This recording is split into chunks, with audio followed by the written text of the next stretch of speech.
will be on the top of that mountain within the next hour and a half. After stopping off in Grenfell for a few late minute grocery items, I head northwest on the Grenfell Orange Road, but it's only a short trip, about 8k, where I turn left onto the road that will take me to my cousin's property. Left to mine host's property.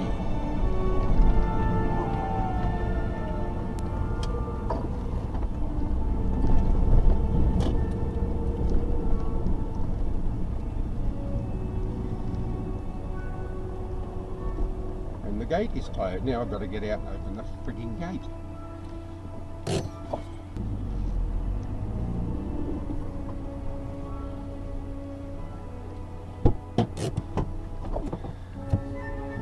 Always leave the gate as you find it.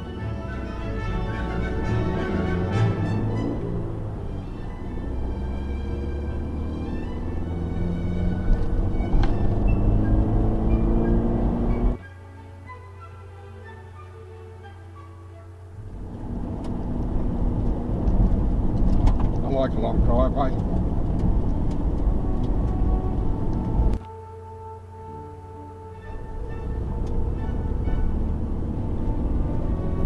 And here comes Teabag to greet me.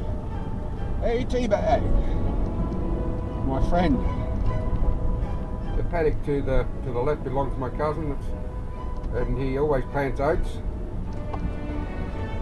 not commercially, but to feed his sheep as an adjunct to their normal grazing.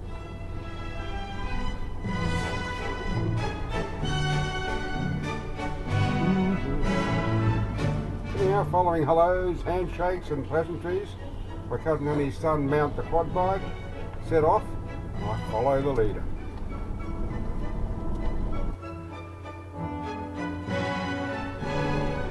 This section of track we're going here became inundated with the enormous amount of rain I had that would follow, and that's why I spent an extra 2 or 3 weeks on the mountain that I hadn't planned to. But, oh well, such is life.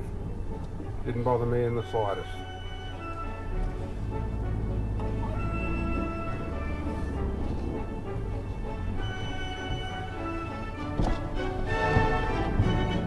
It's about a 2.5 kilometre drive to the top of the mountain, but with the track being, as you will see, windy, steep and rough in places as well, it's nice and steady all the way. And if you can hear a bit of a clunk clunk now and then, it's the extra keys hanging off the key ring for the ignition. It bugged me too, but it didn't bug me at the time because I was concentrating on going up the mountain.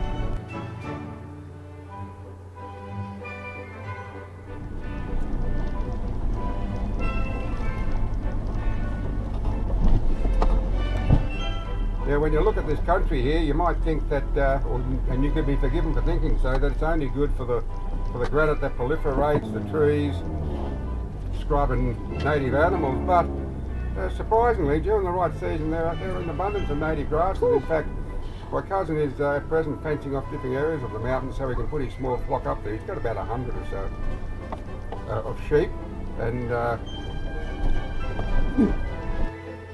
he also told me that when the native grasses run out, that the leaves of the wattle trees make the good fodder. I didn't know that. I knew the leaves of the carrajong tree were good fodder, but yes, the leaves of the wattle tree. But the beauty of the mountain too is that there's an abundance of firewood. Not firewood so much for the slow combustion stove in my cousin's home, because he's limited to using the gum trees, or the eucalypts, so there's plenty of those around. But there's plenty of pine, oak and wattle there that's great for campfires, but it's no good for slow combustion fires because it burns too hot and it burns out the firebox in no time at all.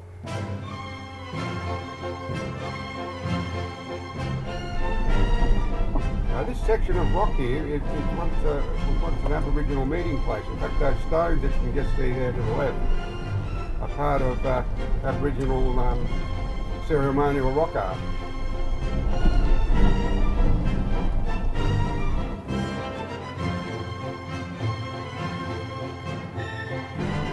Now this blonde grass, you can think, I don't know what it is, and my cousin isn't sure what it is either.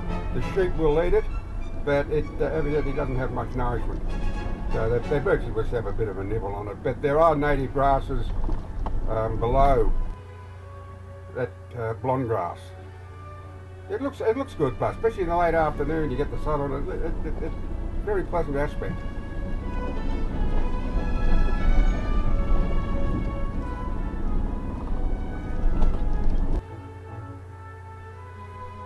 Well, we've arrived at the top of the mountain. Now the mountain isn't 2,500 metres high. It is in fact 500 metres above sea level. But the track itself, which my cousin built himself with his excavator, runs for about 2.5 kilometres. He did a fantastic job, and all other said he wouldn't be able to do it, he did it.